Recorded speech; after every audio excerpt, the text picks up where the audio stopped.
Welcome to Bankless, where we explore the frontier of internet money and internet finance. This is how to get started, how to get better, and how to front run the opportunity. This is Ryan Sean Adams. I'm here with David Hoffman, and we're here to help you become more bankless. Guys, Liv Boeree is on the podcast today. She is a game theory expert, a legendary poker player, and an extremely interesting person. Some takeaways for you today. Number one, after this episode, we think you'll be able to answer the question, why can't we have nice things? Important question.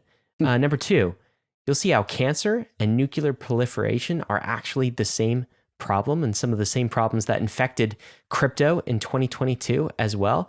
And number three, it'll put into perspective an important theme. What is crypto here to do? A very important theme as we enter 2023. David, I know we've got lots to talk about with Liv. This is a really interesting episode, but what do you want to talk about during the debrief? I really want to talk about just the subject matter of this episode, Ryan, is at like the basement of the universe. Like it's at the bottom of the whole entire thing. And so if you, a listener, do not know the name Moloch, you're about to become very, very familiar with Moloch. And this is something that longtime Bankless listeners will be familiar with. It's a theme that we've had throughout Bankless, but haven't touched on in a while. And if you've never heard of the name Moloch before, you are going to be a different person on the other side of this episode. That is the power of Moloch and how crazy this story is. Once you understand Moloch, you can't unsee it. It is a before and after moment in many, many people's lives. We brought many people along this journey of understanding Moloch back in 2020 when we first did our Moloch episode. But that was almost 2 years ago, perhaps over 2 years ago. So we're doing it again for all the new listeners of Bankless. Congrats. This is a before-after moment that you are about to go down. And so we're going to talk about how significant, in the debrief, we're going to talk about how significant this power of Moloch is and what to do about that, Ryan. And of course, our debrief episode is the show after the show where David and I give our raw, unfiltered thoughts on the episode that was. And like always, Ryan, I'm extremely excited to have that conversation with you. But if you are not a Bankless Premium subscriber, you are going to have to subscribe in order to get that premium RSS feed where Ryan and I record right after the interview with Liv, 20 to 30 minutes about our thoughts on the show. Raw, unedited thoughts only for Bankless Premium subscribers. So there is a link in the show notes to go subscribe to Bankless if you want that. So let's go ahead and get right into our conversation with Liv Boeree, game theory poker expert and also privy to Moloch. But first, we want to take a moment to talk about KRAKEN, our strategic sponsor for 2023. We've selected KRAKEN as our strategic sponsor because we need centralized on-ramps to get our money from the old world into the new world.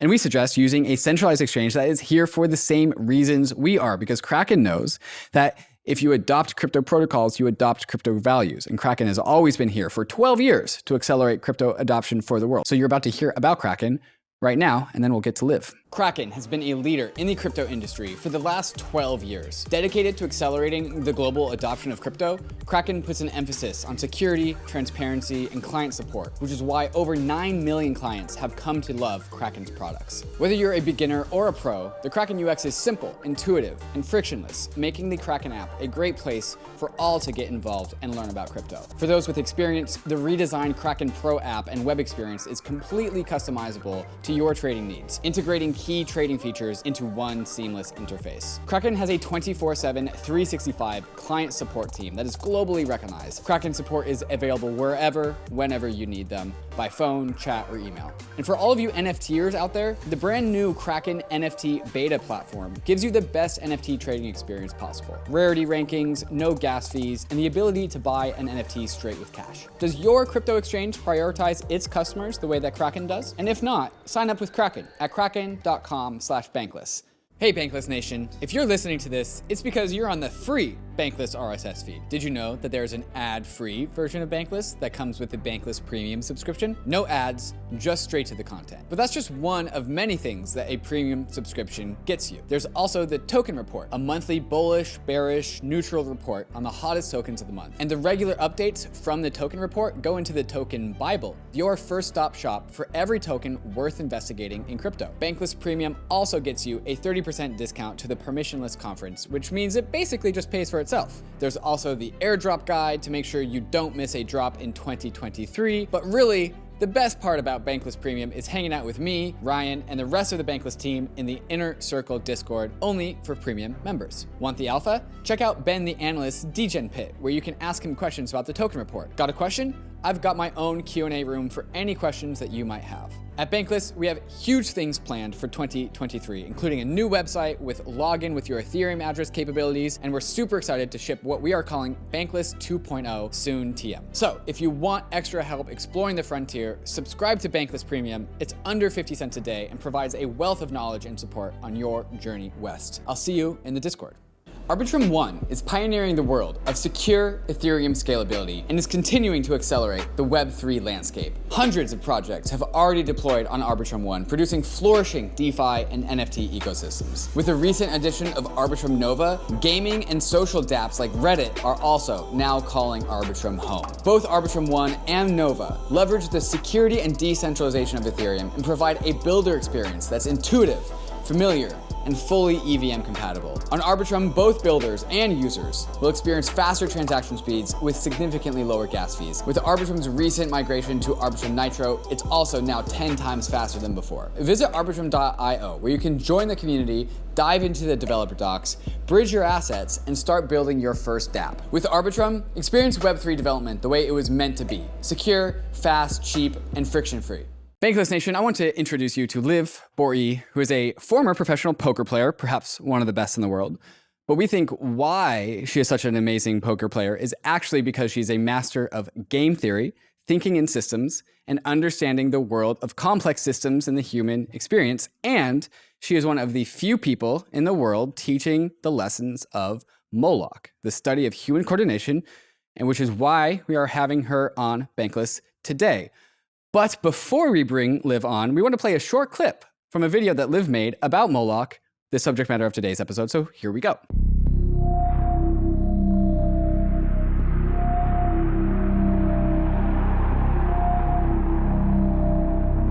Hello, gorgeous. My name is Moloch. Moloch. Now, you might not have heard of me, but you've most certainly felt me. For I am the force behind fortune, the power behind progress, and the shaper of all success. And what a success even you could be, if you just listen to me. For I alone know what it takes to win, to be the most adored and the most beautiful. And you do want all those things, don't you? Well, listen close, because there are things you can do to tweak reality. Weapons you can use to crush your enemies. And you better use them, because if you don't, your enemies are going to use them to crush you. I want to win. You see, in the end, the world wants winners, not losers. And life, it isn't just a game, it's war! All right, Liv, welcome to Bankless. Thanks for having me. Really excited to have this conversation. But before we get into the story of what is Moloch, this thing with this weird name, can you explain your journey here? How did you get here? What is it that brought you to Moloch? Was it game theory? Was it just observing in life? How did you get to the conclusion of Moloch? Yeah, so I guess it sort of came about, well, I was always a really pathologically competitive person from a very young age. I just had to win at everything. I saw everything as a kind of contest. Anything where there was some kind of metric, who got the highest score on an exam, who scored the most goals in the game of netball. Throughout my childhood, it was definitely a defining feature that I always I really cared about winning. And maybe that's what led me into, it certainly made me fall in love with poker, because I think it's hard to, certainly to sort of throw yourself fully into poker unless you are a competitive person. It's, pretty ruthless game in many ways. And then sort of during poker, I got to, you get to see the sort of full gamut of human behavior around, how people behave when they're in a sort of rivalrous situation. And that some people would be very good at handling, competition, and that, they play a game against their friends might bluff them out of a huge amount of money, or, you know, they screw up or they get unlucky or something. And some people would be able to just sort of dust it off and then go down the pub with their friends afterwards and talk about it and learn from it. And others would fall out with their friends, or, you know, they'd really take it to heart. And I would notice this tension within myself too. Like some days I'd be really sort of wise and be like, okay, well, this is a learning experience and I can improve this way. And they outplayed me. Good for them. And other days, like that old sort of desperate to win child would sort of surface in me, and I would be full of sort of rage at either the situation or myself.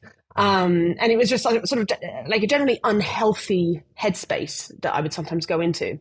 And then beyond that, I would notice how some people seem to sort of view the world in very zero-sum ways, and others would see it more as a, like, you know, positive sum, win-win situation. And that there were certain games that seemed to have, well, all games seem to have externalities. You know, when we say a game is usually we think of a game as a zero-sum thing, and technically poker is a zero-sum thing, right? But the reality is there's always externalities to every single one of these interactions. And sometimes these externalities are positive and sometimes they're negative. So that's sort of one track that led me to it, which will become clearer as to why that's relevant to Moloch.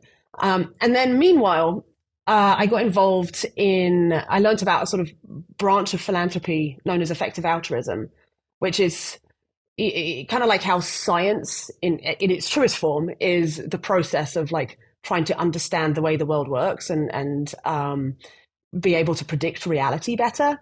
It's less of a body of knowledge, although a lot of people seem to think of the science these days as this body of knowledge. Effective altruism to me is like the process of looking at, okay, there's so many problems in the world. How do we figure out, you know, how do we triage them and so on? And this resonated quite strongly with the reason why I'd never been particularly interested in charity before, because it was just like, oh, it doesn't seem like there doesn't seem like any real processes to knowing what's a good thing to do versus not. So that then introduced me to this idea of like, okay, there seem to be a lot of consistent themes with the problems that keep arising in the world, where, you know, whether it's environmental degradation or scary exponential technologies that sort of are turning into an arms race, or, you know, nuclear warhead proliferation, there seems to be the same kind of process going on, which is it's arguably like a game theoretic process where people are optimizing for a short-term goal at the cost of like the long-term commons, the health of the commons. And so those things sort of simultaneously, I guess, poker and learning about, you know, existential risk or, you know, catastrophic risk in civilization moving forward, led me into, I don't know, I guess actually then I started reading Slay Moloch Codex is the next step. I'm sure many people watching this have read Meditations on Moloch. Yeah, this is a logical conclusion for people going down their Moloch path. Everyone ends up at that Meditations on Moloch blog post. All paths lead back to Scott Alexander. And I read that, and that was honestly a borderline spiritual experience, because it just put into words this thing that I'd sort of sensed was going on in some way, or had felt or noticed in like different aspects of my life. And it put a name on it, and put it into language that sort of made sense. It put it into sort of game theoretic economic terms. So yeah, that's roughly how I got there. Okay, so Liv, a lot of things I think we're going to get into some more detail, right? The positive versus zero-sum thinking, the externalities related, effective altruism, with which, of course, I think Bankless listeners are mostly familiar with. We could give some more definition behind that. Unfortunately, recently in crypto, it's kind of gotten a bad name with somebody else with a 3-character name, SBF. We could talk about that too. Be really named. Yeah, exactly. We've got some existential risk, catastrophic risk. Of course, you know, crypto is working on these types of problems too. But I want to get in your headspace. You said it was a borderline spiritual experience the first time you read Meditations on Moloch.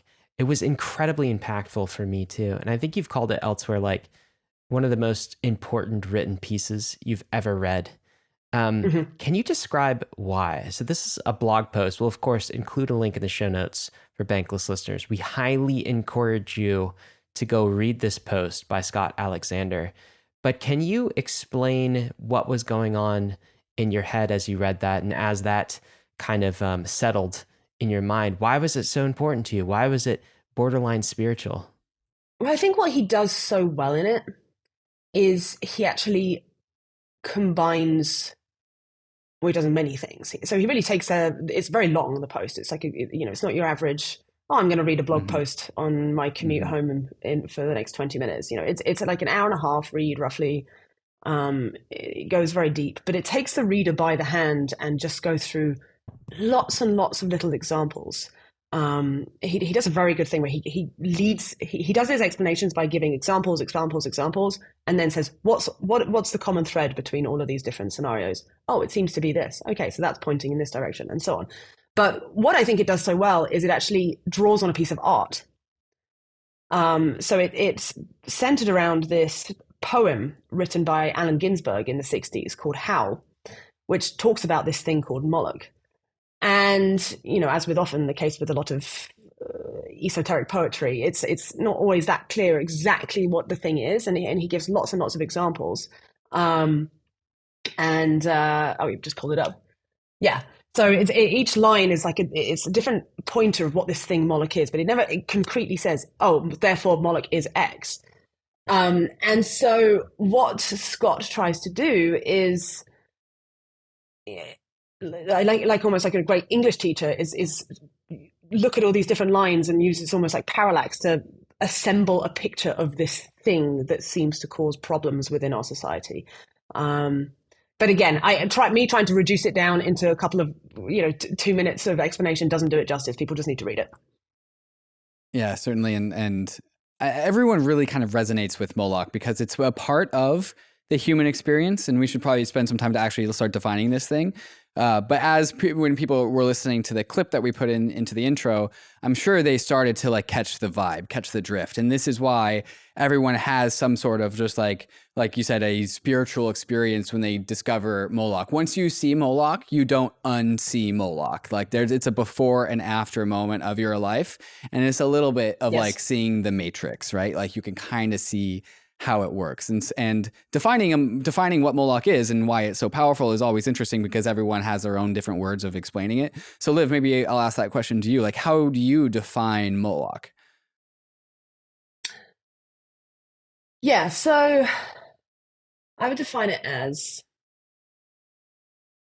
it's a force of game theoretic incentives that can lead agents, and I'll use the word agents instead of people because it doesn't have to just be a human-based thing, but it usually is, that leads agents within a competitive system to sacrifice more and more of their other values in order to win. So it's kind of like winning for winning's sake. If you were to put a mindset, encapsulate it in a mindset, but it's also the outcomes of it tends to be destruction of the wider ecosystem that is containing that game. So there's this sort of short-term game that people optimize for winning, but it comes at the cost of the environment around it, and whether that's an informational environment, a physical environment,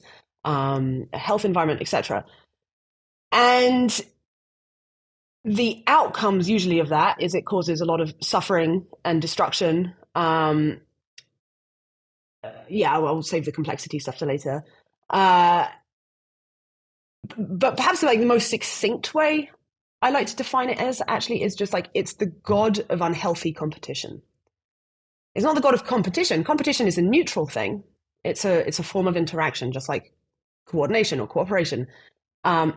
And competition can be used for good and it can be used for bad. And Moloch is when competition is used for ill, essentially. Mm-hmm. So I've heard a similar definition of Moloch being the god of coordination failure.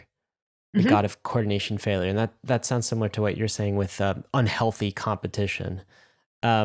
What is an example of unhealthy competition or coordination failure that, people might be able to think upon? Because these words like unhealthy competition, I think are easier to understand when we look at examples.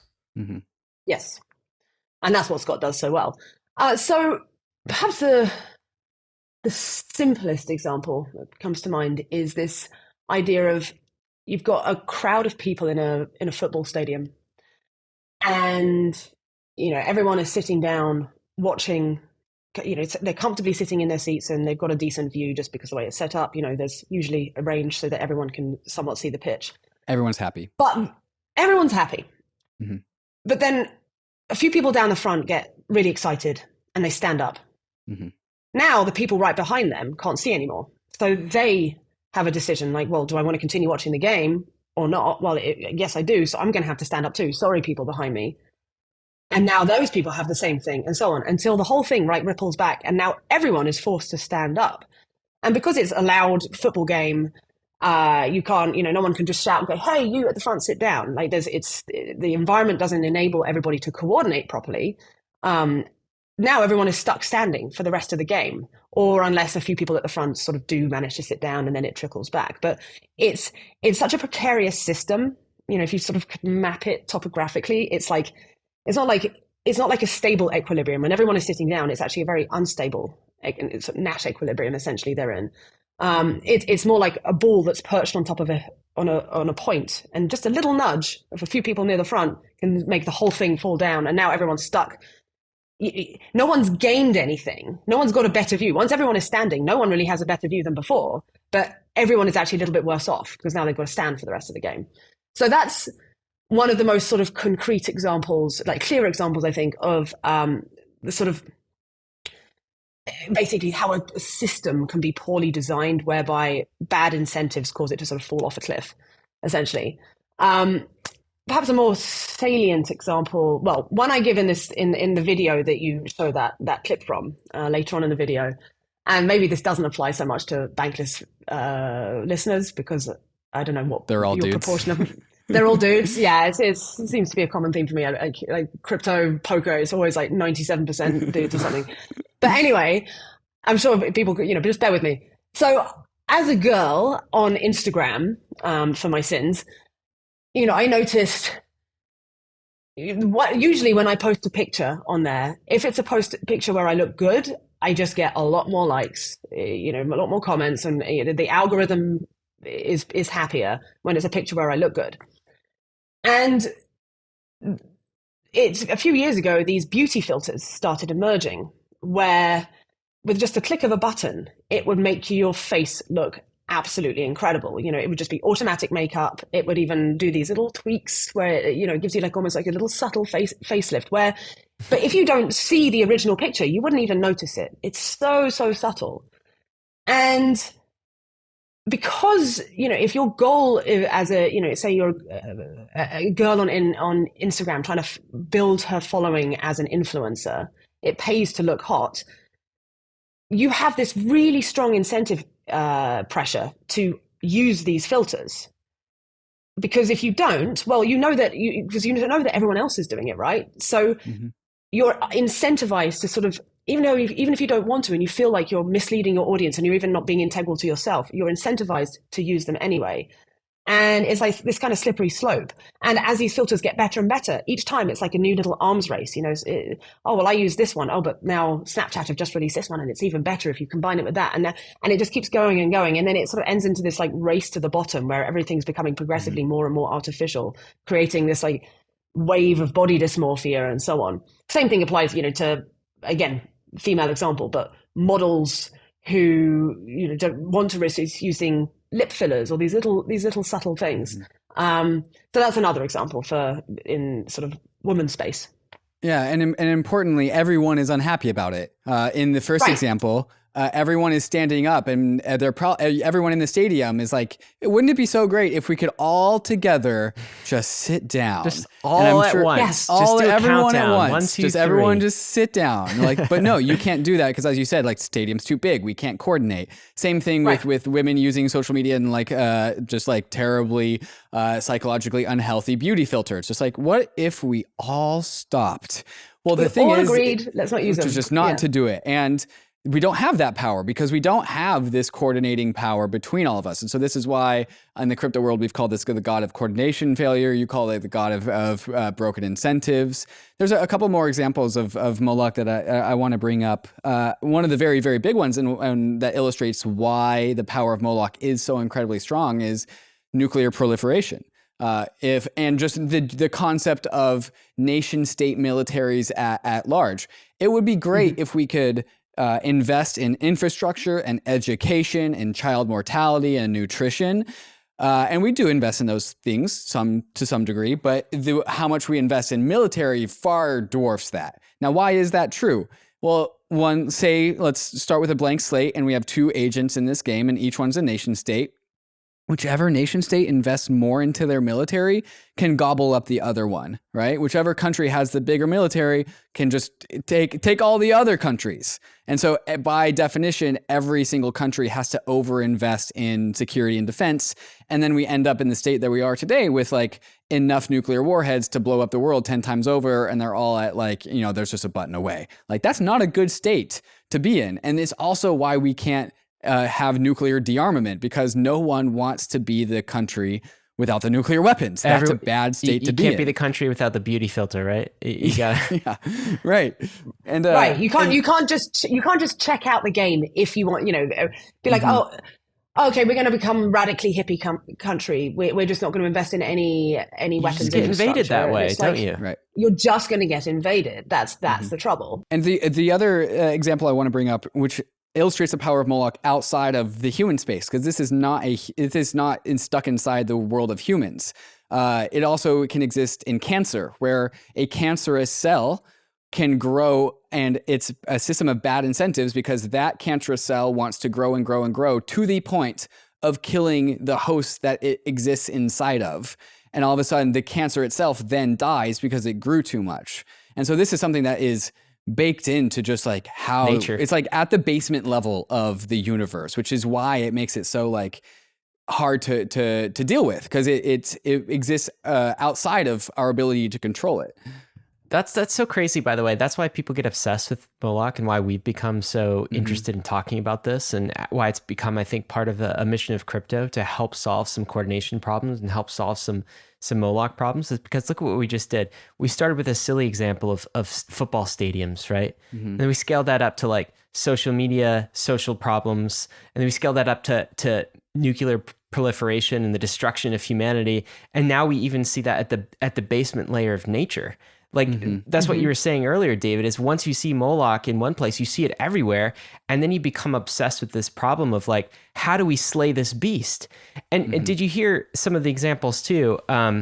Comparing Moloch to a cancer, right? It's very similar. And Moloch itself is just, some people get thrown off by that, I think, a little bit, Liv, because like, what are you guys talking about? Was this a devil, or is this like some kind of like ancient god of death and destruction? Like, what is this Moloch thing? Can you tell that story a little bit? Where's the analogy to this ancient god coming from?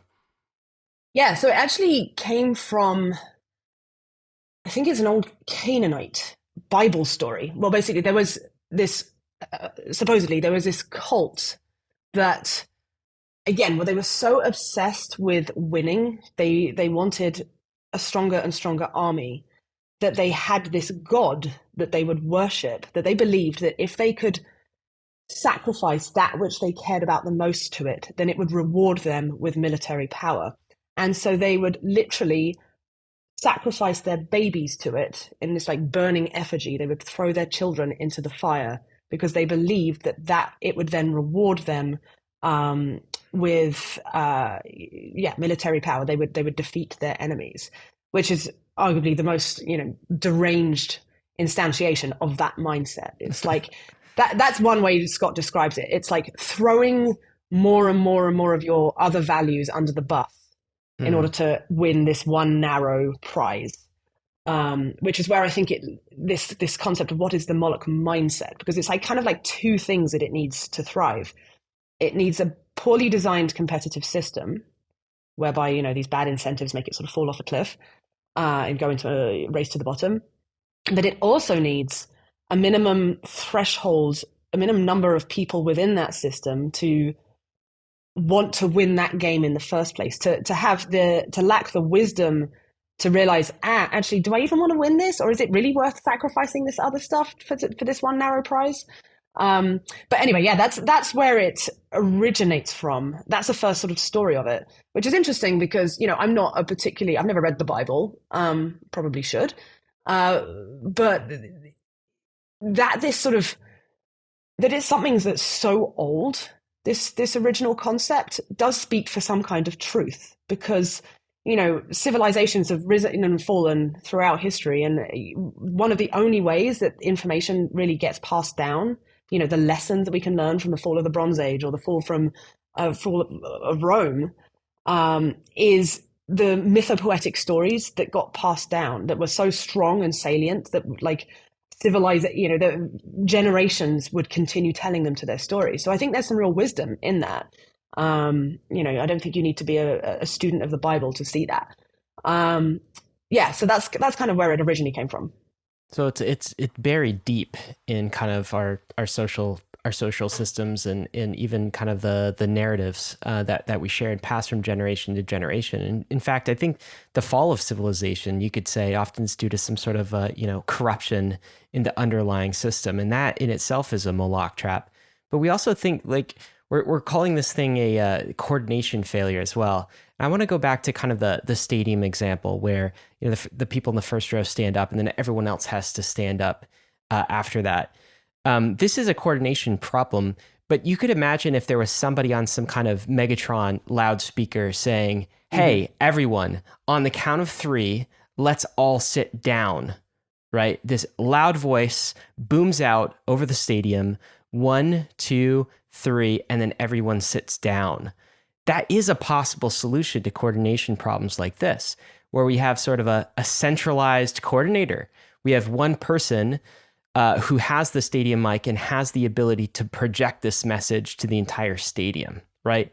And that is a possible solution to Moloch problems, a centralized coordinator. And yet that in and of itself has flaws and has problems and can be prone to corruption. But that is one way we have addressed the Moloch problem that we see everywhere, is you have this centralized coordinator. That image was just coming to mind there. I don't really have a kind of a question or a follow-up on that, other than to say that in itself can become a Moloch trap, because then you have a problem of what happens if that centralized coordinator also becomes corrupt and starts shouting out the wrong. That's a lot of power to have in one person's hand. You have the ability to control an entire stadium. I don't know if you have any reflections on that, Liv. And I don't want to jump the gun and get to solving Moloch yet, but it seems like this coordination failure problem is central to the issue, and we don't have a lot of tools at our disposal to address it, but we do have some, and one of those tools is centralization. Yeah, I think you hit the nail on the head, that it is a solution to have this sort of top-down, decentralized, essentially a hierarchy of, you know, one sort of almost omnipowerful agent forcing all the other agents what to do. But as history has shown us, whenever societies have tried to be too authoritarian, the devils of human nature still end up taking that over, because you know, a lot of people often conflate, and actually one of the reasons why I think Scott wrote Meditations on Moloch was because he felt that too many people thought that Allen Ginsberg's poem is about capitalism purely, and he's like, it's touching on something that capitalism is involved, but it seems to be something deeper and more fundamental than that. And he's, in my opinion, absolutely right, because communism, you know, which is, if capitalism is maximizing out on how much competition there is, allowing competition to sort of decide, and market forces to decide how things are distributed, and communism is the other side of that, right? Where you turn competition down to nothing, it still goes wrong, and there's still a way for like Moloch to do its bad thing, because humans will still end up trying to optimize for something else. In a communist system, you still need to have these centralized power figures, right? So they have status that they're optimizing for. There's this different type of power that they're going for, which then creates all these awful tyrannical problems. And I don't know if you're familiar with like some of both the vulnerable world hypothesis posed by Nick Bostrom, and then some of the work of Daniel Schmachtenberger, who sort of builds on that. He describes how basically there seem to be these two, our society seems to be going in one of two directions, either one towards more centralized top-down control on probably a global scale to try and keep a lid on all these little powerful technologies that are becoming more and more democratized, whether it's the ability to CRISPR some deadly new virus into existence for $10,000 and release it and kill everybody, or whatever the new scary technology is. Or you have the other attraction, which is more like just anarchy and mass decentralization. And both of those end up, the anarchy one is very vulnerable in that eventually some terrible thing will be released that ends up wiping people out. And then the top-down one is terrible because that leaves the world very, very vulnerable to tyranny and authoritarianism. So whatever solution there is needs to be some third attractor where it's almost like on a different dimension. We have to figure out what a higher dimensional answer is that isn't just this like trade-off between these two options. Yeah, and we've actually had Daniel Schmachtenberger on our sister podcast with Green Pill and Kevin Owocki, not on the Bankless podcast. We do hope to get him on one day. And in order to really dive down this question of like, how do we defeat Moloch? How do we solve coordination? First, it's got to be with education, right? Because we got to teach people about this problem. And I kind of want to start this story at the very, very beginning, which I think starts with the prisoner's dilemma.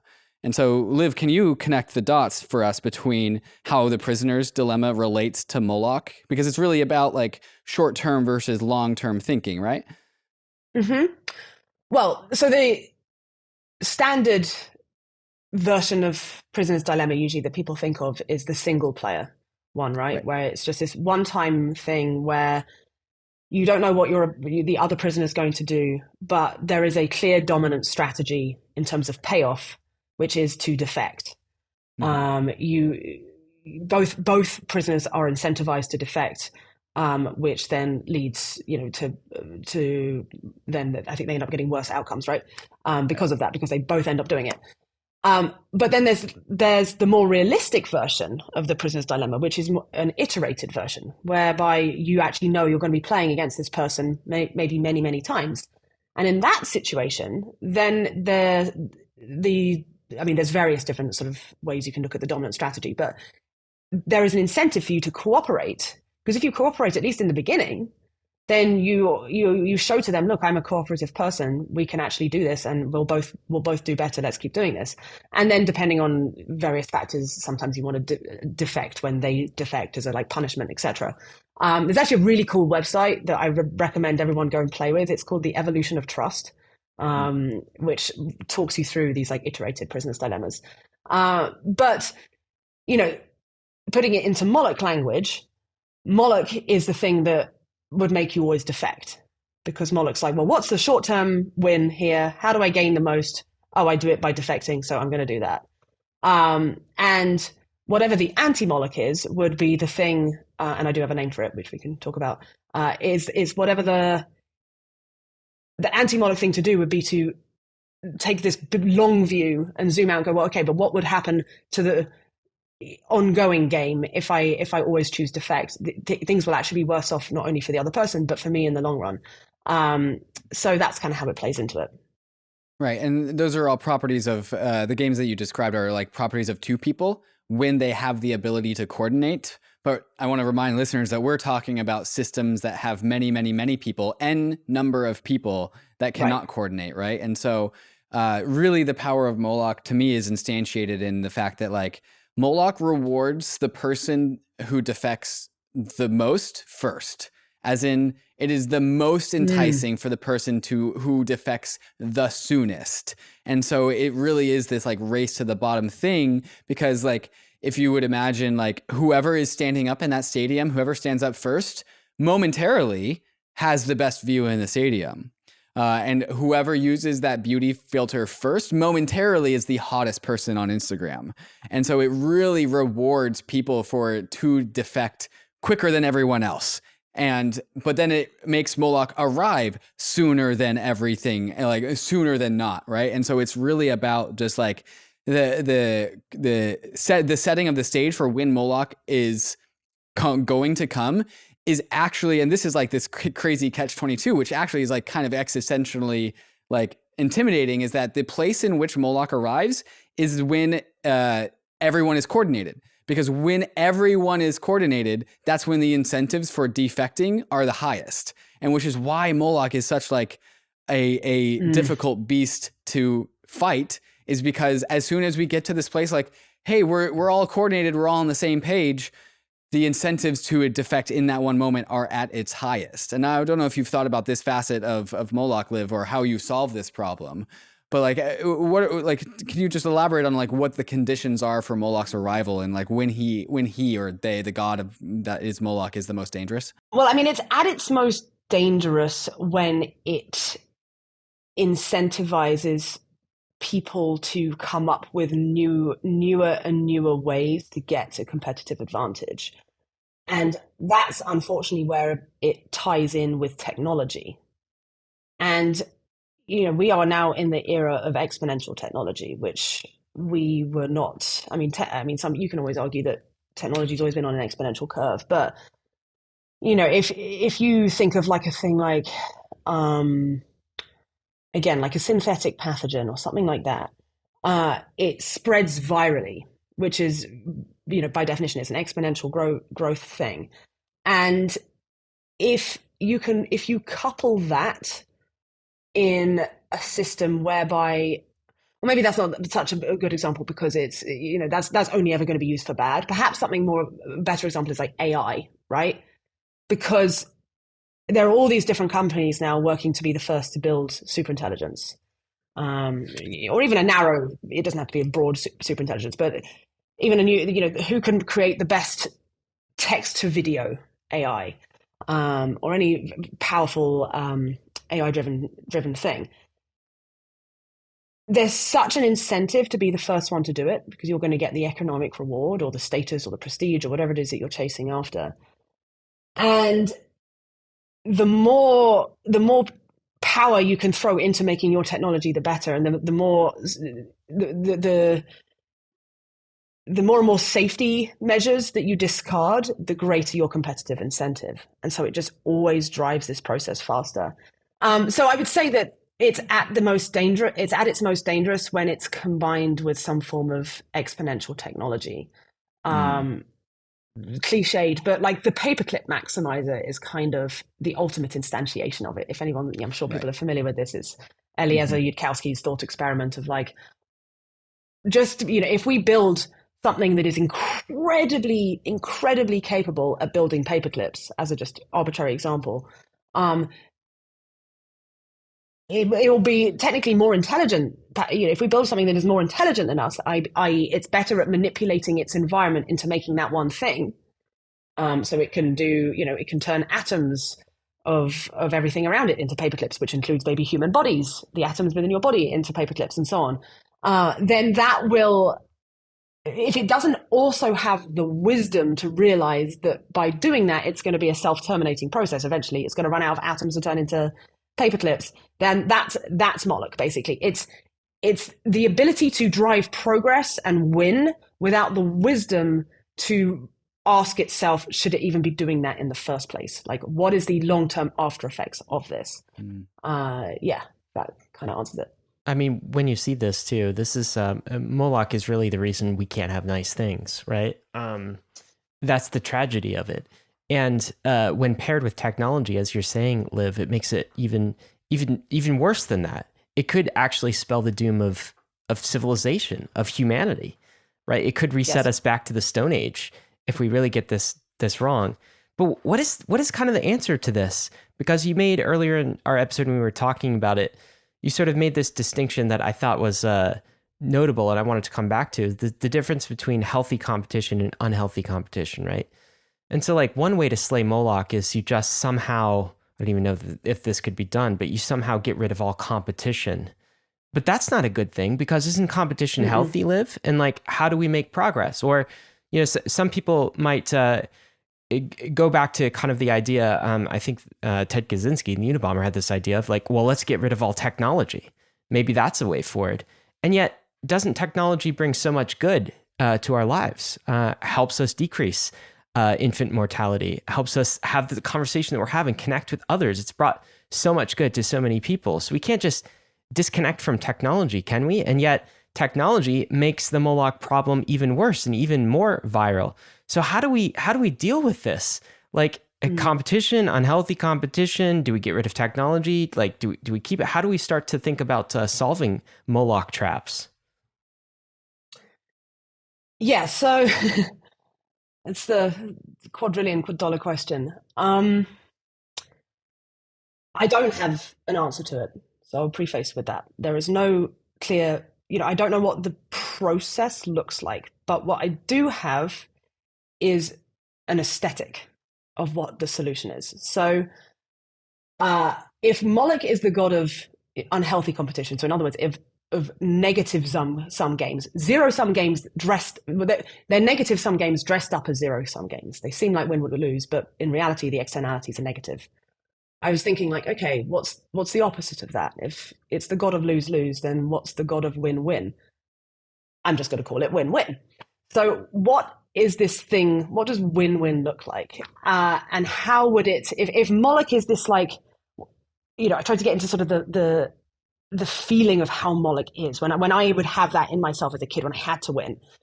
It's like this narrow focused, blinkered thing, like sort of laser focused on winning this one goal and blind to everything else. So win-win, and it's not very fun. It's not very nice and it's not very fun, but it is good at doing what it does. So what's win-win? Well, win-win is like, it likes to play games. It loves playing games, in fact. It's like, oh, you want to play? Yeah, let's have a game. Oh, I might win, you might win, oh, we'll see. But it knows, it has the wisdom to sort of ring fence the size of the game and go, okay, that's how big that zero-sum pocket needs to be so that the externalities are positive. So it's got this like wisdom and to slap down Moloch essentially when it starts getting a little bit too powerful. So I don't even like to call it the anti-Moloch, because that puts it in the same dimension as Moloch, which win-win is not. It is something of a higher order of emergence, much more potent, much greater, much cooler. And then in terms of its just like its personality, it's just a really good time. It's not like, oh, we must all coordinate and everyone must know. Like, no, it's because then that's like kind of like almost like weird communist Stalin vibes. And it's not like laissez-faire, oh, everyone do what they want all the time. It wants to maximize choice for people. It wants to empower people so that they have more options to do the things that they think are good. But it also wants to maximize people's choice-making abilities. So not necessarily optionality, but like people's ability to make the right decision. So it comes laden with like wisdom, but wisdom of how to have fun and have a party sort of like at the same the time. aesthetic you're painting. Is it like kind of this god of like and again we're just using the analogy of God, but this god of like wisdom and like freedom and choice. Yes. Is it progress? Yep. Progress, is that it? But not progress for progress's sake.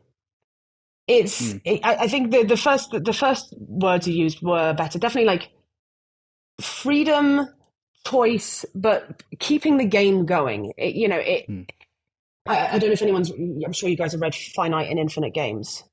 Yes. That really touches on it as well. If you're in a sort of more, and again, there's another sort of formulation of it known as Game A, Game B, which Jordan Hall and again Daniel Schmachtenberger and some others, Jim Rutt, talk about. So Game A is sort of fundamentally built on like this like rivalrous zero-sumness, which unfortunately, if you combine that with technology on a limited playing field, which is our Earth, is self-terminating. Game B is like the upgrade to that, is this next thing, which whatever that is, again, is very win-winny. So it will have lots of coordination within it. There will be probably the majority of the stuff that happens in this kind of system will be very cooperative, but it gives space to have small pockets of competition, because ultimately okay, now we're getting really sort of philosophical, but like, if one thing that Moloch seems to do is, as an outcome of its processes, is that it's a complexity destroyer.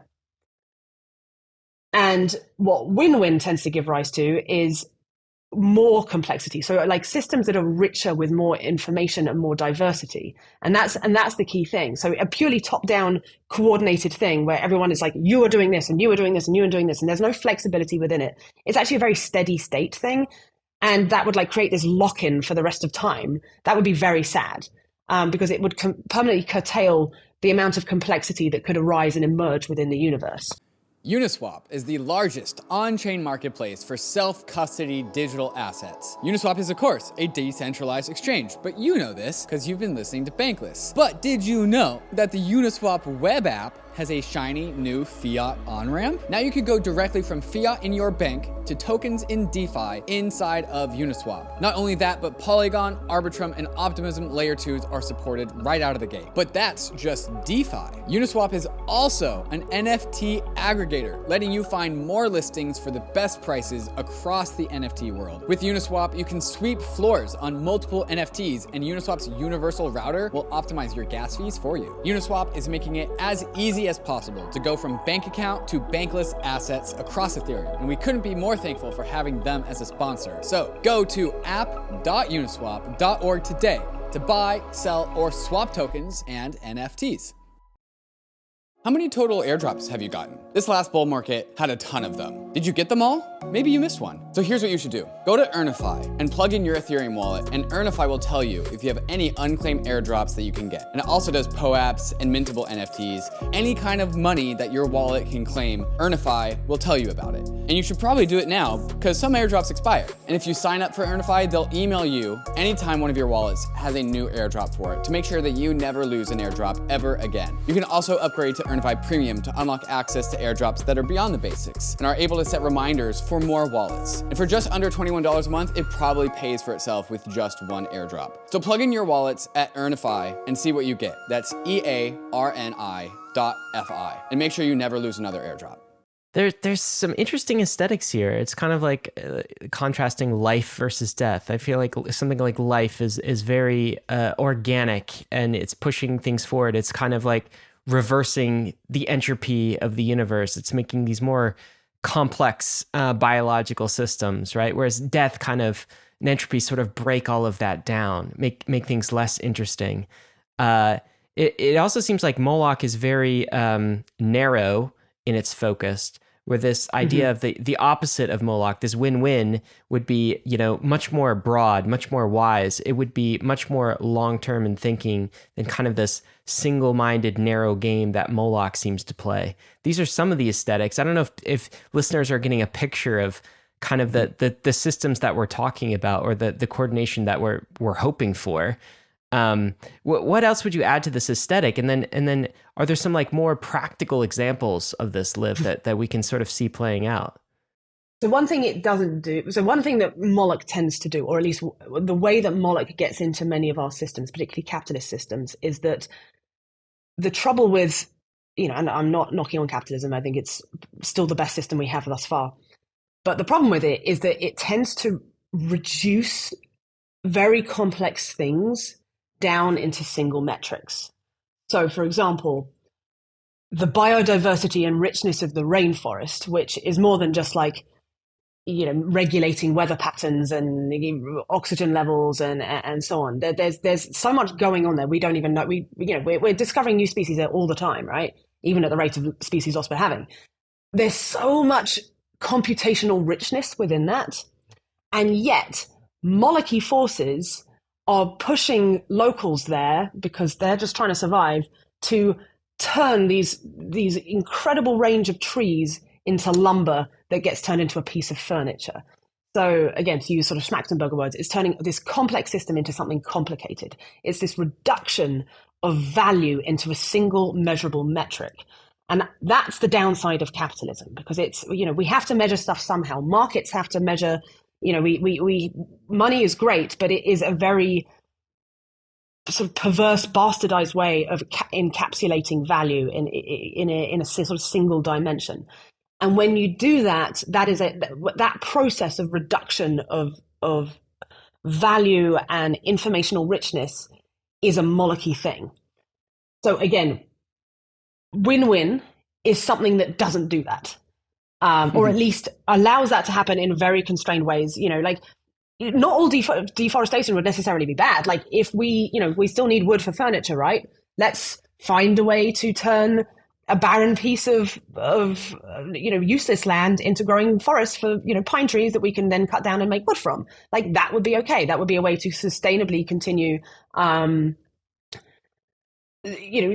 still have the lifestyles that we need and want as humans, without decimating this incredibly rich, complex thing that we actually depend on to survive.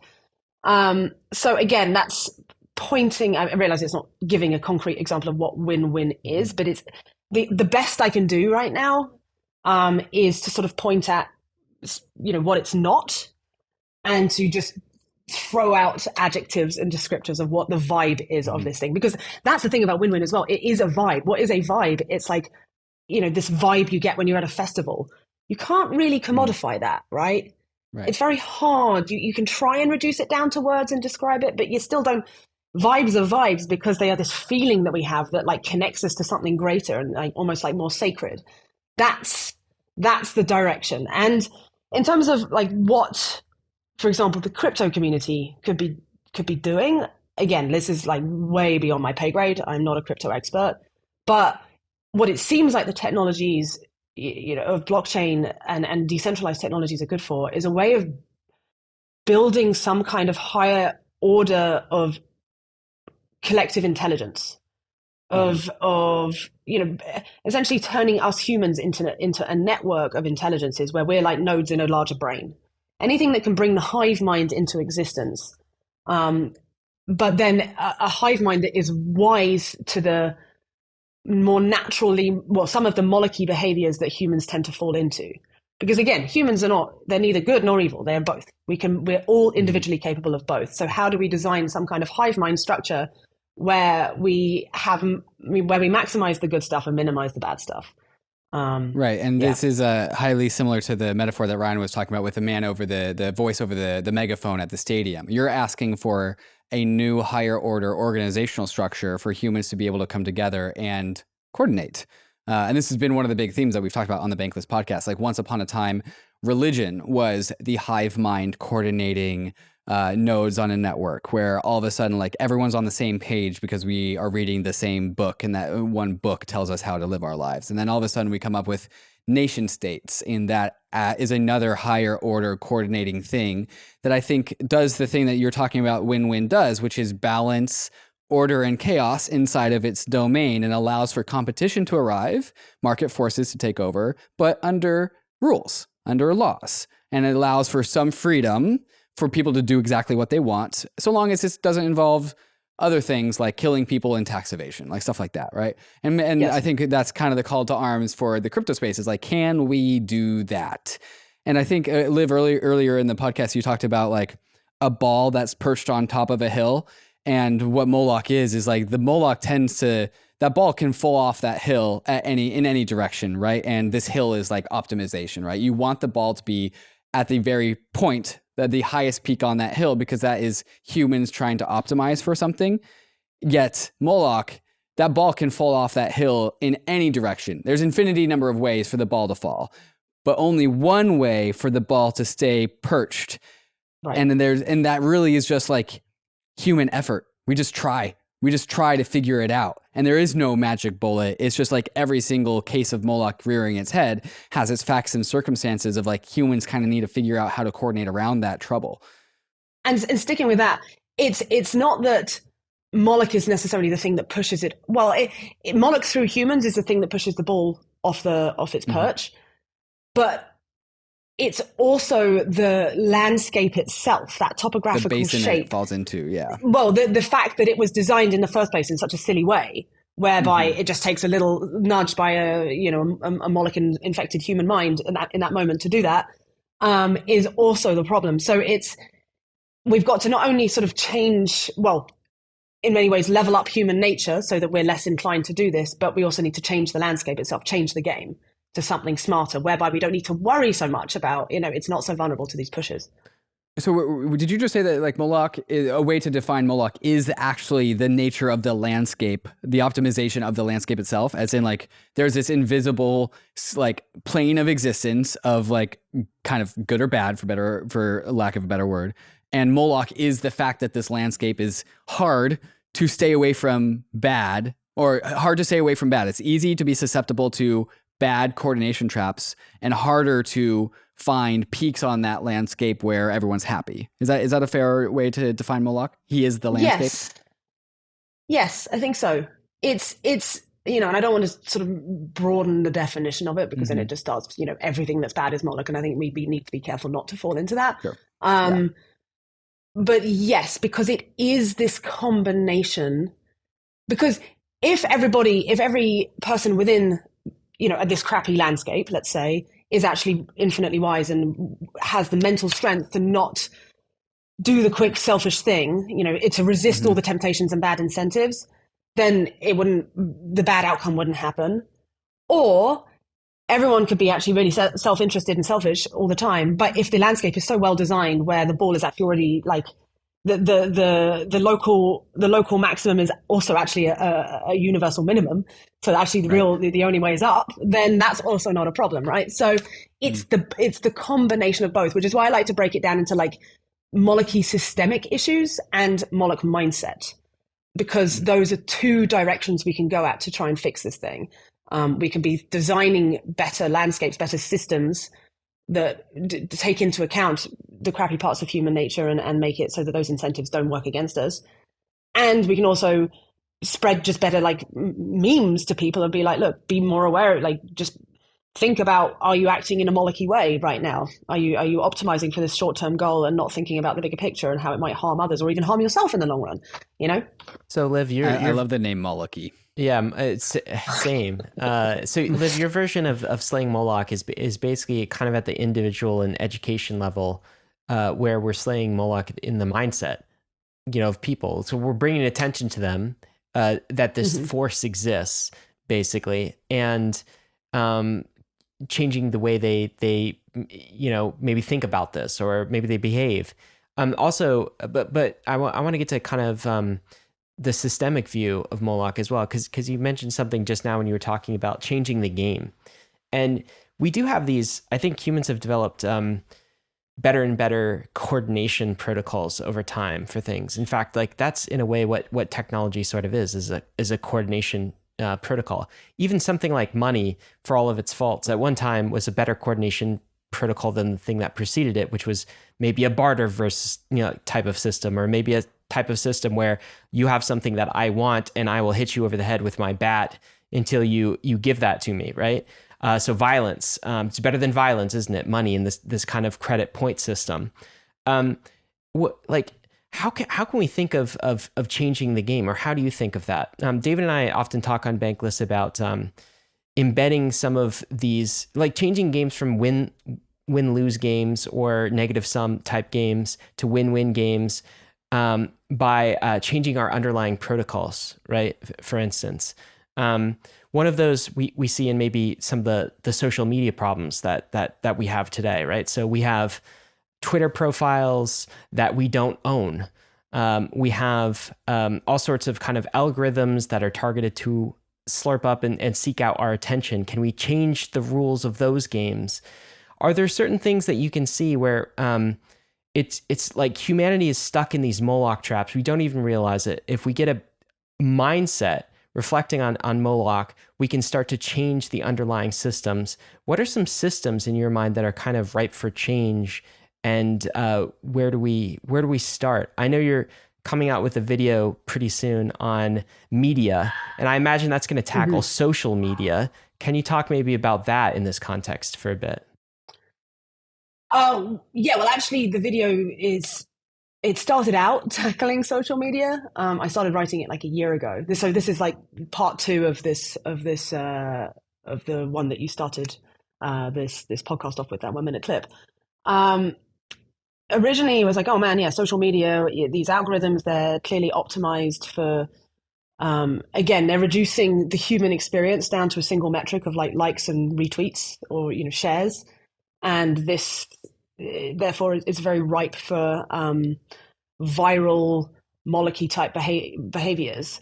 And the more I dug into it, though, because I was like, basically the video is trying to answer the question of why is everybody so angry? Because it seems like everyone's just gone a little bit insane over the last few years. Totally agree. And more, don't get me wrong, the pandemic is obviously very stressful sort of world event on a like global consciousness level, but it seems like there's something even, this was happening before then.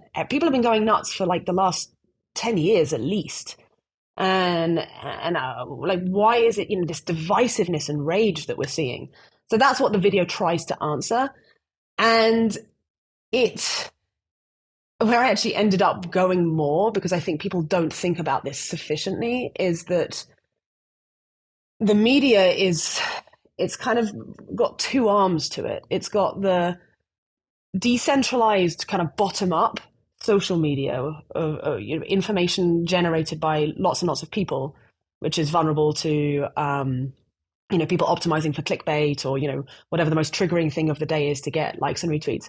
But then it's still got this old like legacy top-down stuff from these old centralized companies, the New York Timeses, the CNNs, the Fox Newses, etc., all these old legacy ones that are trying to still compete and stay relevant in the media space. And so they're also under these crazy incentives to like optimize for whatever the just most profitable spin of the day is. And it unfortunately seems like out of all the sort of emotions that humans have, fear and rage are the most effective at driving engagement.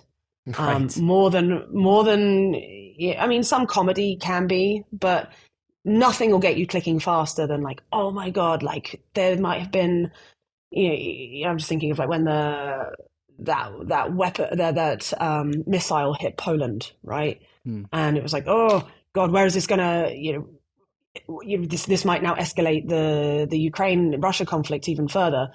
And just if you paid attention to it, you could like, I swear I could feel like the excitement within the media of like, oh man, this is a, not the individual journalists, they're probably scared themselves, but there's this force that wants drama because drama is what pays. And so it's this really fucked incentive model we have whereby the more crazy, shitty things that happen in the world, the richer the media get, at least temporarily. So it's deeply Moloch-y. And yeah, that's so that's... Moloch-y. That is Moloch-y. Deeply Moloch. So in terms of how do we solve that, that's really, I think that's going to be a hard one to do from a systemic level, because you're basically like, how do we decouple media entities' profits from divisiveness and drama and scary stuff? That I don't have an answer to, but again, if we can get enough people aware of the fact that just how badly the media are incentivized to stir up, polarization and so on and drama, then people are going to be less inclined to share and click on that, or at least we'll have that moment of clarity, be like, oh, this isn't good for me, this isn't good for the world, I'm not going to keep giving them my money, essentially. So again, no clear answer. You're mostly in kind of the mindset game, though. The step one is really being aware that these forces exist and that this is happening to you. And like the reason you might be mad today is because you've read too much on Twitter, or the reason you might hate yourself is because you've looked at too many Instagram images and all the filters, right? And that is kind of step one to try to, I guess, detoxify us individually. And if we all do some of that, then maybe we can start to, detox collectively and figure this out and start to solve this. I don't know, David, what do you think? Do you think crypto has any answers to some of these problems? Like, So- the problems that Liv was just talking about with the media, for instance, because it seems like we're incentivizing towards anger and attention, and we're not incentivizing towards truth. And isn't that the thing that we actually want our media to deliver us? Yeah, I've gone back to Liv's personification of the opposite of Moloch, win-win. So we have lose-lose, which is Moloch, and we got win-win, which is like this, in my mind, this whimsical kind of like fairy creature that is very fun to play with, and It might be like, a you get unicorn. personal growth. I don't know. Yeah. But it's got a bit of edge. It's very important. It has the Yeah. ability to be edgy. It's not like pure. It Right. can play with the darkness too, because it's Right. And so like lose-lose, we have win-win and lose-lose. Clearly, the universe that we live in has progressed. Where it was 10 years ago, 100 years ago, 1,000 years ago, there is an arc of human progress, which means to say that win-win tends to be winning over lose-lose, as in like over like just by the facts and circumstances of like I'm talking to you guys over my computer, like the internet's working great. There's a supermarket down the store. I'm not We're getting scared better about at where I'm getting coordination, is what we're you're saying. getting better at There's coordination. some hope here. There's like clearly we know we don't know how to do it, but over time we are doing it. There is like something about that. And I think that's really what the tackle what we're trying to get down to the basement level of here on this podcast is like, why are we winning? Like what we don't know why we're winning, but we are. Sometimes it feels like we're losing, like nuclear proliferation. We've definitely lost. It feels like Web 2 as a whole has like lost to Moloch. So Well, like I feel we've like we lost that the territory. internet with Web 2. Sometimes, yeah, the crypto community feels like we've lost the war of the internet, but Web 3 is our place to like, it's a blank slate. We can get it back. We have more tools of coordination now. And so like, I'm kind of just focused on like, all right, we've been winning. How do we identify how we've been winning and how can we like double down on that? Yeah, because it seems kind we've of been doing it. It seems haphazard and accidental. We just stumbled Exactly. into It feels these successes. accidental. That's exactly right. And like, how do we make it on purpose? Because that's like a big unlock. It's like, how do we approach this from a more meta standpoint? I don't know, Liv, if you have any thoughts on that.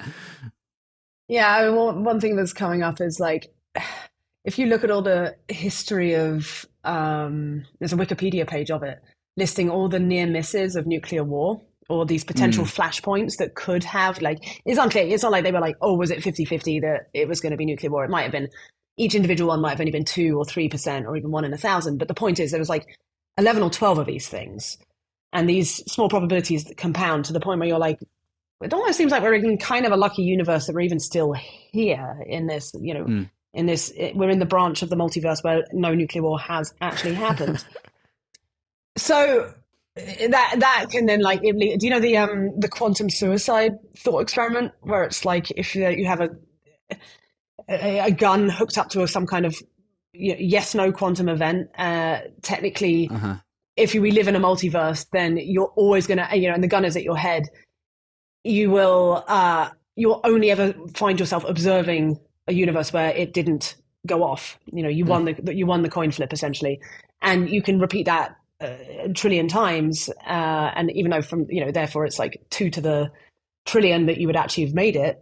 1 over 2 to the trillion that you would have made it. But you're always only going to observe yourself in the one where you have made it. So there's like these weird observer selection effects things that make me wonder if that's where we're always going to find ourselves in the one where we seem like, oh man, we got lucky. Anyway, I think you're touching on something. So again, back to Scott Alexander, he wrote a beautiful sort of, I don't know if it was intentionally complimentary piece to Meditations on Moloch, but it is.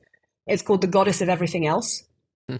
Everyone should go read that because it talks on this thing of like, yeah, it's great. It's like there seems to always be, the Moloch-y thing happens, but then the goddess of everything else, who, by the way, is very win-win.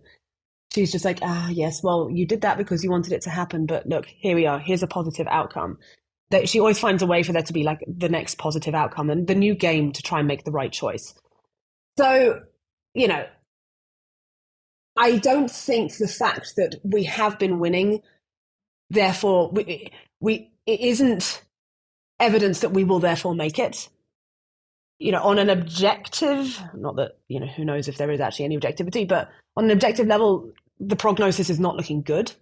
Like it's hard to see right now while we're in this like very Moloch vulnerable civilization. and particularly with all the like craziness that everyone is actually getting just by spending all their time on, plugged into the current instantiation of the internet, it doesn't seem like we're heading on a good trajectory. But the fact that we have been winning is very useful in terms of giving us some hope, because it's out of that hope that we will build the structure which will enable us to actually go on and flourish and survive. So yeah, I don't even want to put probabilities on whether we'll end up making it versus not, but the way for us to make it is to believe that we will, you know what I mean? But it requires the effort. So that's why I want to be careful saying, yes, well, we have been winning, so therefore we'll probably be fine, because then people will not, what you're trying to do with this podcast, right, is to get people into action, because the time is now. The time is yesterday, but the time is just as good now, and tomorrow, let's get on with it. So, and one other thing I just wanted we only have failure via complacency. Yes. Also via panic. That's also the other knife edge we've got to walk. Panic is no good either. Win-win doesn't panic. But win-win certainly isn't. There's something about this Moloch fight that we've been talking about, where like Moloch wins when people choose defect in the prisoner's dilemma, right? That Moloch wins when people break from coordination and they prioritize short-term incentives over long-term incentives. And one of the big themes that we've talked about on the Bankless podcast are this concept of like settlement assurances in the crypto space, which is just like confirmation that your transaction went through, right? If you have that assurance, then you can play by those rules. And this relates to things like laws in nation states, where if you are given assurance that this law is going to be a law from now and for forever, you can build a business around that truth. And that can allow you to think in the short term. And that's really what a part of the role of a nation state does, is that they keep things stable. It's coordination technology. Let's not change coordination technology, right? Let's have a strong economy that doesn't get too hot or too cold. Let's keep laws the same and hopefully make more clarity and build more laws so that people can operate around these rules, so that we can create a foundation of long-term thinking. We can reduce the need for short-term thinking by creating a country structure and an economic system that allows businesses to not feel like they need to be focused on the next quarter, but they can actually focus on the next decade. And that can lead them to creating, like, fostering new employees and new businesses and new arms. And all of a sudden, like, we have prosperity, we have greatness. And so that's a great thing about a nation state.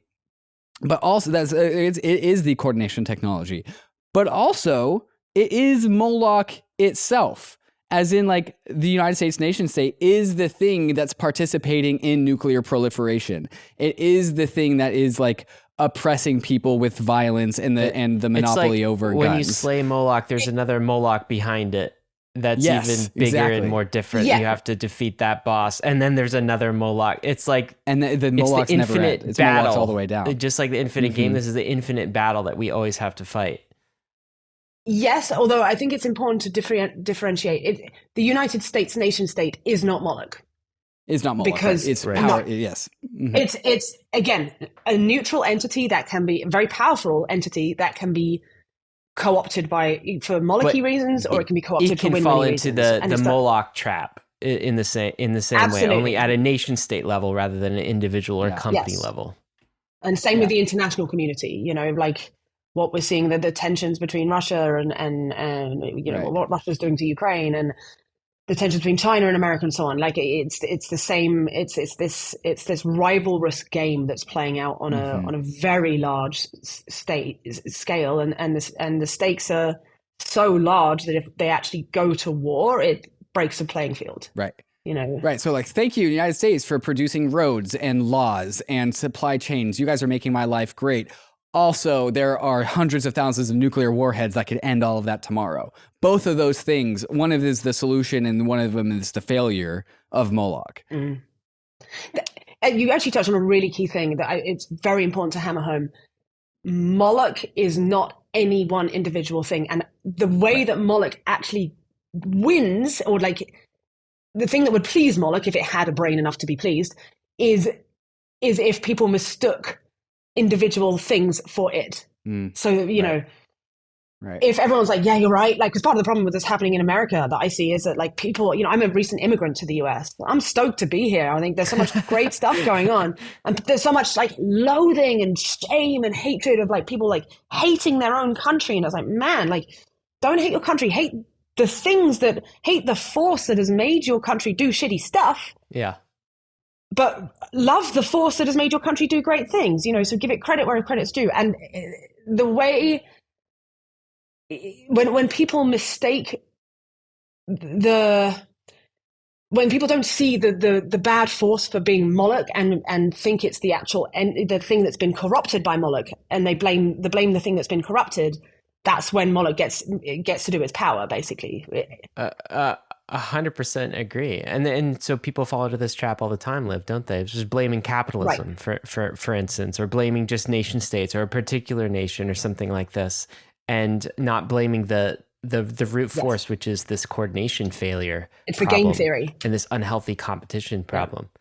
Well, can I ask? So we talked a lot about kind of the idea of getting this into our heads individually, and then we also talked briefly about systemic. I really feel like systems designers are the ones that we need to rely on to help us out of these types of situations. And by that I mean you were talking about the United States just a minute ago. I do feel like the systems designers of the U.S.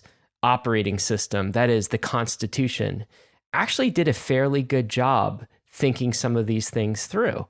And that is something that I think Americans and people all over the world should be kind of like proud of and should look to as a success. Like the idea of the Bill of Rights, we have individual rights, and the idea of this kind of balance of powers through three separate branches of government, so that one can't go Moloch-y and take control over the other one.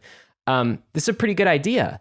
I feel like sometimes, Liv, we are all running so fast, and in creating our new, social apps and our new technologies, and even honestly, Bankless listeners, our crypto protocols, that we're not thinking about the system design and the externalities that these things might cause.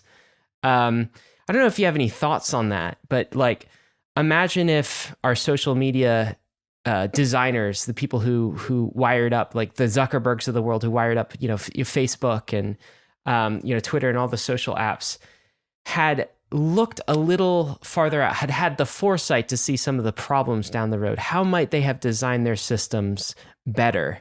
That to me is one way out of this, is we have to get better system designers and systems designed that are designed with kind of long-term societal benefit in place, rather than kind of these short-term things. They need to be adaptive, because they can't be rigid. They need to be adaptive as well. Yeah. Do you have any thoughts for us there? Is there like any hope? Is there like a school of thought within game theory, which is just like people thinking about designing social networks or designing technologies or designing social protocols even for the long run, and so that we don't screw ourselves over all the time?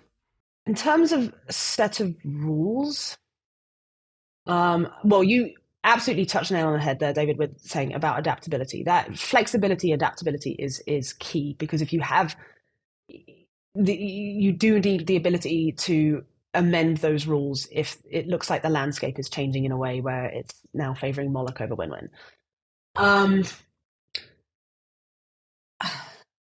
This is going to sound super cliched, so we might even want to just not, I don't know, I'll just say it.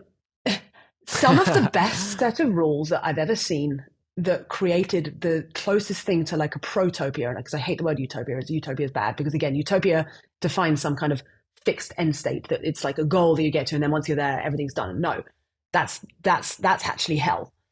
Protopia is where things are evolving and going and there's always option for better and improvement and adaptability again. Burning Man, and I know a bunch of people are going to roll their eyes and I'm like, oh geez, just one of these people. Burning Man was again one of these situations where I was like, oh wow, I remember when I went there and I was super skeptical. Like everyone's singing its praises, how it's like this wonderful thing. I was like, it's this stupid hippie shit. But I got there and I was like, man, humans are rad. Like, this is what humans can do in the right circumstances with the right design. I've never been more entertained in my life.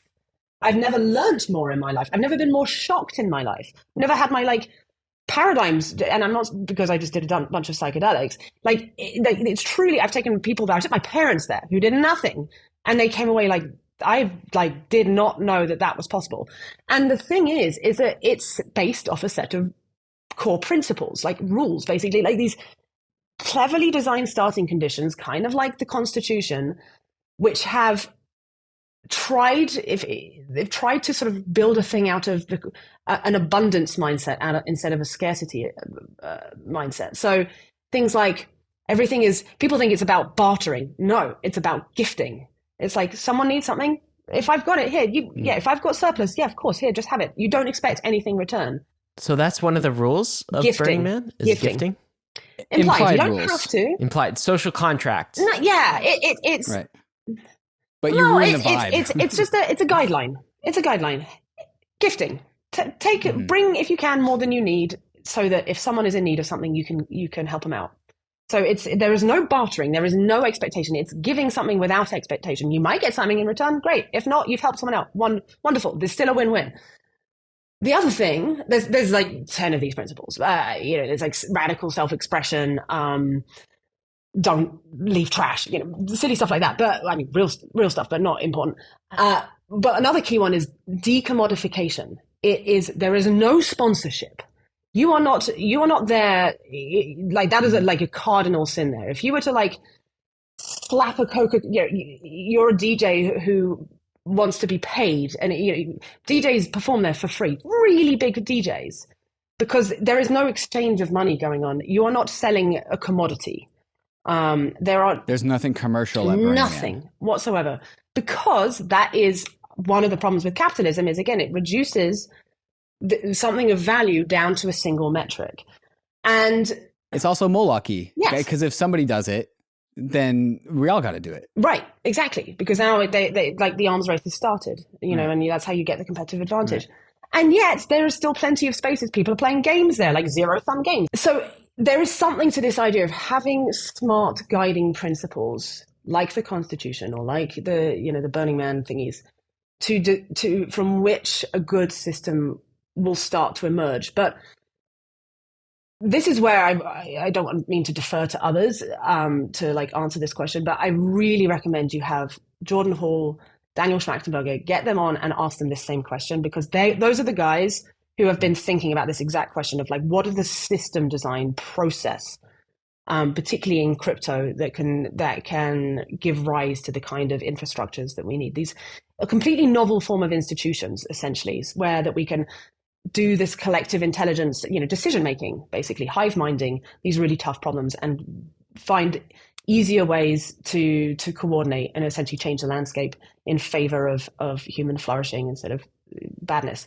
So that's what I would say, unfortunately. That's good, Liv. And so David and I are coming into this episode at the beginning of 2023, right? And we've had to ask ourselves some serious questions, I think, particularly toward the end of 2022 about crypto. Because here's this technology that we believe in so much, that is human empowering. You hold your own private keys, you hold your own assets. Isn't that amazing? The idea of decentralized finance, for instance, no banks, no intermediary. It's just kind of you and the code and the protocol, and you can exchange back and forth. Anybody around the world with an internet access gets access to all of these systems, the best banking system in the world. It's phenomenal. The idea of a DAO is anyone can create a permissionless capital structure, pull it together, and create some sort of weird, quirky idea, like a Burning Man, for instance, only online. Turn your Discord room into sort of some collective to accomplish some purpose. It's all magical. And yet what we found in 2022 is, guess who took advantage of this? Scammers, right? Fraudsters, people who SBF. were playing pump and dump schemes, SBF. This is just like Moloch instantiated in a world where we had hoped would be a solution to Moloch. And so we end last year, 2022, and we begin 2023 kind of asking ourselves this question of once again, for crypto, is how does our industry not fall in these Moloch traps? How do we design better systems so that we can actually go out to the rest of the world and be like, hey, there's something cool here. We have fixed a portion of banking. Why? It's because all of our decentralized finance protocols completely open source. You can audit them. You can see the assets that back them. So there's no possibility for fraud.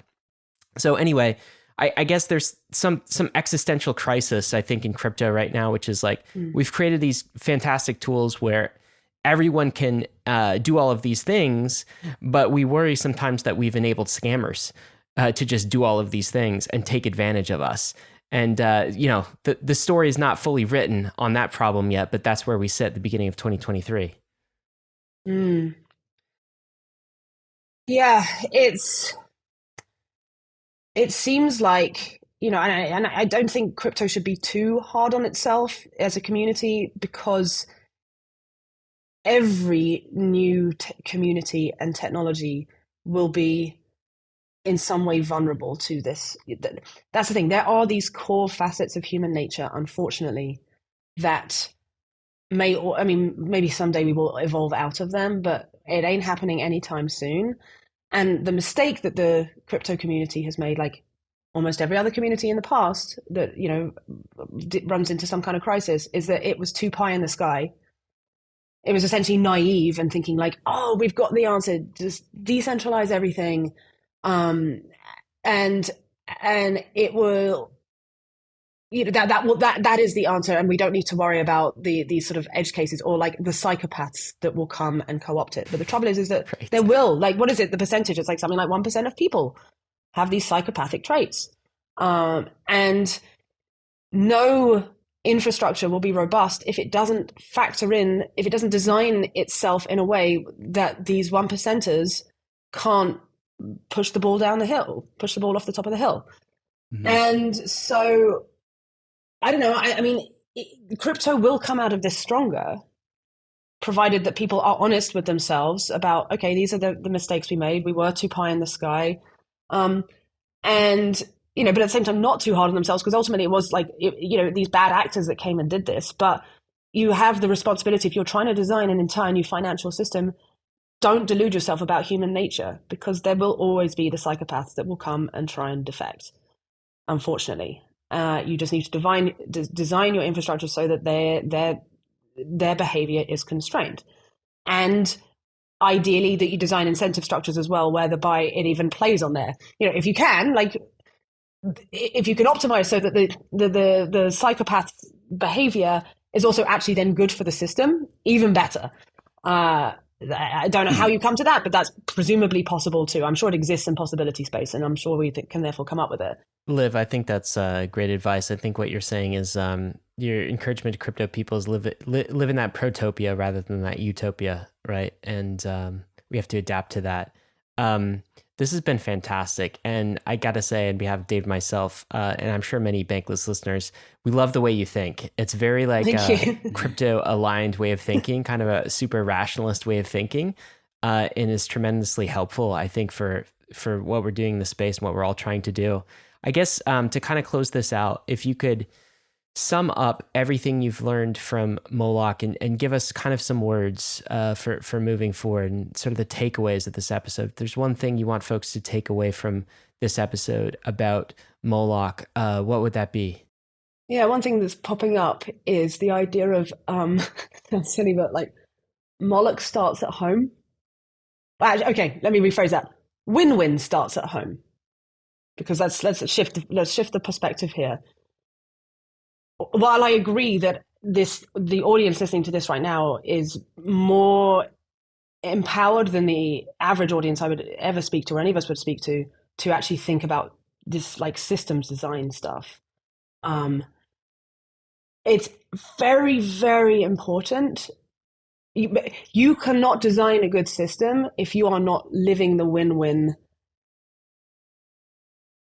mindset, and you're not in integrity with that in yourself. And that doesn't mean that you're not going to screw up. Like I do Moloch stuff all the time. But the point is I've reduced the lag time with which I notice when I do it. You know, like it's, again, there's no perfection. I'm not talking about become magically, and you're not allowed to build a new system until you yourself is perfectly enlightened. No, I'm not saying that. But this thing that we need to build will emerge. It's going to start emerging by itself out of the people who are living this living in integrity and like just trying to imbibe this win-win vibe. Which sounds, again, very hand-wavy, but it's a very strong intuition that is the case. So just start paying attention to the little micro things where you catch yourself sacrificing stuff in order to win a quick goal. And have some faith that this thing will emerge, which I'm confident it will, out of this community. Liv, that's great advice. I'm just curious as we close for you personally. It sounds like you started in places in your life where you've been stuck in the unhealthy competition zone, and you've maybe matured and gotten more wisdom on that account, and you're in a place where it's more healthy type competition. Was Moloch part of that journey, or how did you make that transition personally in kind of your life from somebody who's maybe competitive, which is good, but channeling that competition towards healthy competition rather than unhealthy? Yeah, I just started building the muscle of looking for, even when I busted out of a poker tournament, I was feeling really shitty and like, oh, I screwed up. Or someone who I viewed as a kind of competitor to me in poker, that's for a more like concrete Moloch-y thing, like feeling jealous at someone else's success because I felt like, oh, well, their star's shining brighter, so therefore mine's not. That's a really Moloch-y thing, that kind of jealousy when there doesn't even need to be jealousy. Just like building the muscle of going like, okay, but there's probably a way that this, if I'm just not being imaginative enough to see how over the long run this thing could also benefit me. Me busting out this tournament because I played aces wrongly or something like that. Where is, it's almost like pathological optimism. Like there has to be a win in here somewhere that I can extract if I just make the boundary of the game big enough. And I don't know, it was just something as I got older, it became easier. I think it generally speaking, it becomes easier for people who have lived more of life and seen that the thing that seems like a loss in right now. There's usually something positive that can come from this if I just look hard enough. So yeah, it's just about it was just practice and getting older. Honestly, I'm 38. I'm almost 39. Like I don't know. Just give it time. It will come to you. I'm sure somebody needed to hear that after 2022 and some crypto losses maybe in their portfolios as well. That's a great learning lesson. Yeah. Pathological optimism. I love that phrase. Liv, thanks so much for hanging out with us and talking all about Moloch. We appreciate you. Oh, can you also tell folks about your YouTube channel where they can catch the newest episode that you're doing on Moloch? And I think the first one was called Moloch, the Beauty Wars. And the next one's going to be about media, I believe. Where can the media wars? Where can people find that? Just go to, if you search Moloch, the Beauty Wars, and then my name, you'll find my channel. Subscribe to my channel. I'm doing my best to get the video out next week, but given history, it's probably going to be a couple of weeks. But yeah, I'd love. One of the most useful things would be for any ideas that people have of how to fix, how to solve Moloch. Just add comments even on the bottom of this, right? Because this is, if we're going to hive mind a solution, that's the way to do it. That's awesome. We will definitely project that out there to the world. Liv, thank you so much for joining us on Bankless today. We appreciate it. Thanks for having me. Action items for you guys. We've got a few resources we've included in the action list. The first is the evolution of trust. Liv was talking that during the episode, talking a little bit about, I think, game theory, the prisoner's dilemma. Also, read Meditations on Moloch. There'll be a link for you. The Goddess of Everything, which I intend to read after this. Watch the video, Moloch, the Beauty Wars, and read the Bankless article from way back, ETHEREUM, Slayer of Moloch, written by my co-host David. Guys, thanks a lot. Gotta end with this, of course, risks and disclaimers. Crypto is risky, so is DeFi, so are conversations about Moloch and with Moloch, I suppose. You lose what you put in, but we're headed west. This is the frontier. It's not for everyone, but we're glad you're with us on the Bankless journey. Thanks a lot. Hey, we hope you enjoyed the video. If you did, head over to Bankless HQ right now to develop your crypto investing skills and learn how to free yourself from banks and gain your financial independence. We recommend joining our daily newsletter, podcast, and community as a Bankless Premium subscriber to get the most out of your Bankless experience. You'll get access to our market analysis, our alpha leaks, and exclusive content, and even the Bankless token for airdrops, raffles, and unlocks. If you're interested in crypto, the Bankless community is where you want to be. Click the link in the description to become a Bankless Premium subscriber today. Also, don't forget to subscribe to the channel for in-depth interviews with industry leaders, Ask Me Anythings, and weekly roll-ups where we summarize the week in crypto and other fantastic content. Thanks everyone for watching and being on the journey as we build out the Bankless Nation.